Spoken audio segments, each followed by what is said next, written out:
آگے خواتین و حضرات، اس وقت ہم لوگ پارلیمنٹ ہاؤس سے آپ سے مخاطب ہیں۔ آج جس طرح کے حکومت نے یہ فارم 47 کی رجیم نے سپریم کورٹ کے پروسیجر ایکٹ میں اور اس کے ساتھ آرمی، ایئر فورس اور نیوی کے قوانین میں ترامیم کی ہیں، اپوزیشن کو ٹائم نہیں دیا، بالکل بلڈوز کیا، اس کے جو اثرات ہیں وہ ملک کے لیے بہت ہی نفی ہوں گے بدقسمتی کے ساتھ۔ آپ یہ اندازہ لگا لیں کہ ایک کیڈٹ جو پاکستان ملٹری اکیڈمی کاکول یا نیول اکیڈمی یا ایئر فورس اکیڈمی میں بھرتی ہوتے ہیں تو سال میں 2 بیچز نکلتے ہیں، اور ہر ایک کی کوشش ہوتی ہے کہ میں کم از کم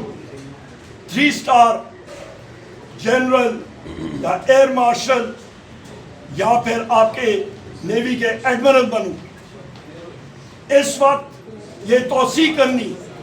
3 سال سے 5 سال تک بہت سارے افسران کا حق اس سے محروم ہوگا۔ دوسری اہم بات کہ ملک کی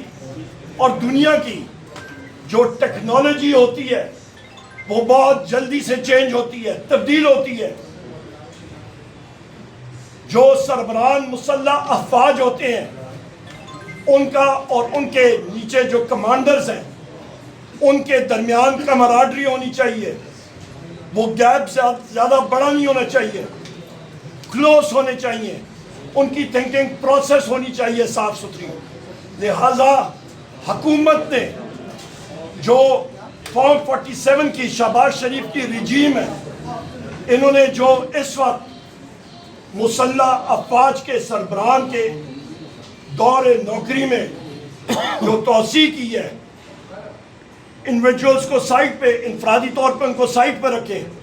پر یہ ملک کے لیے اور مسلح افواج کے لیے کوئی اچھی چیز نہیں ہے۔ اس کے ساتھ ساتھ آپ یہ دیکھیں کہ ہمارے وزیر اعظم عمران خان صاحب سے ہماری سیاسی قیادت کو نہیں ملنے دیا۔ بشرا بی بی صاحبہ کے خلاف کیسز، ہمارے باقی ساتھیوں کے خلاف کیسز، لوگوں کو رات کی تاریکی میں اٹھایا جا رہا ہے، کیسز بنائے جا رہے ہیں، مختلف اور قسم کی ترامیم جو کہ پاکستان تحریک انصاف کو، ہمارے اتحادیوں کو دیوار سے لگانے کی کوشش ہے، وہ لائے جا رہے ہیں۔ پر یہ بات یاد رکھی جائے، یہ اس رجیم کے لیے اور بالخصوص شہباز شریف کے لیے کہ یہی قوانین شہباز شریف کے خلاف استعمال ہو رہے ہوں گے، اور مسلم لیگ نون اور پیپلز پارٹی یہی قوانین ان کے پیچھے استعمال ہو رہے ہوں گے، اور اس وقت ان کے پاس فرار کا راستہ نہیں ہوگا۔ میں اس کے بعد بیرسٹر گور صاحب سے گزارش کروں گا کہ آپ کے ساتھ قوانین کے حوالے سے